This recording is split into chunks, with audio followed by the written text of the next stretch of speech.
Build your future with quality education. Emmanuel Arasar JJ College of Engineering and Polytechnic, Marthandam. Admissions open now.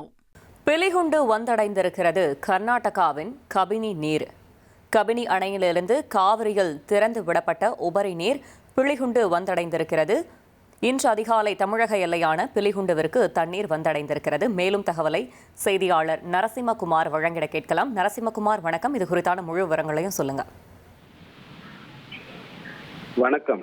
கடந்த சனிக்கிழமை கர்நாடக அணைகளில் இருந்து தண்ணீர் திறக்கப்பட்டது. முதல் கட்டமாக 5000 கன அடி நீரும், அதனைத் தொடர்ந்து 15000 கன அடி நீரும், மேலும் தொடர்ந்து 25000 கன அடி நீரும் திறக்கப்பட்டது. அதாவது கேரளா மற்றும் கர்நாடக பகுதிகளில் பெய்து வரும் கனமழையை தொடர்ந்து கர்நாடக அணைகளுக்கான நீர்வரத்து அதிரடியாக உயர்ந்தது.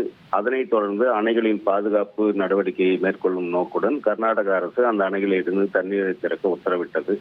இதன் காரணமாக கடந்த சனிக்கிழமை முதல் தண்ணீர் திறக்கப்பட்டு வருகிறது. அந்த நீர் நேற்று கர்நாடக மாநிலம் கொள்ளைகால் பகுதியை வந்தடைந்த நிலையில் இன்று காலை 5:30 மணி அளவில் தமிழக எல்லையான பிலிகுண்டுவை வந்தடைந்தது. முதல் கட்டமாக 5000 கன அடி நீர் வந்த நிலையில் தற்போதைய நிலவர பிரகாரம் 16000 கன அடி நீர் வந்து கொண்டுள்ளது. மேலும் நீர்வரத்து உயரும் என எதிர்பார்க்கப்படுகிறது.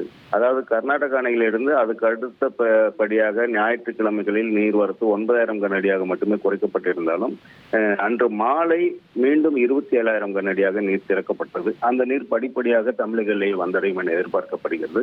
இந்த நீர்வரத்து உயர்வின் காரணமாக அரசு துறை அதிகாரிகள் அனைவரும் தீவிர கண்காணிப்பு பணியை மேற்கொண்டு வருகின்றனர். இருப்பினும் எவ்வித தடை அறிவிப்புகள் வரவில்லை. 30000 கன அடி நீருக்கு மேல் வரும் பட்சத்தில் காவிரி கரையோர பகுதிகளில் வெள்ள அபாய எச்சரிக்கை விடுக்கப்பட வாய்ப்புள்ளது. தகவல்களுக்கு நன்றி நரசிம்மகுமார்.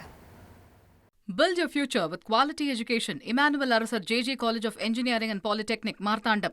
Admissions open now.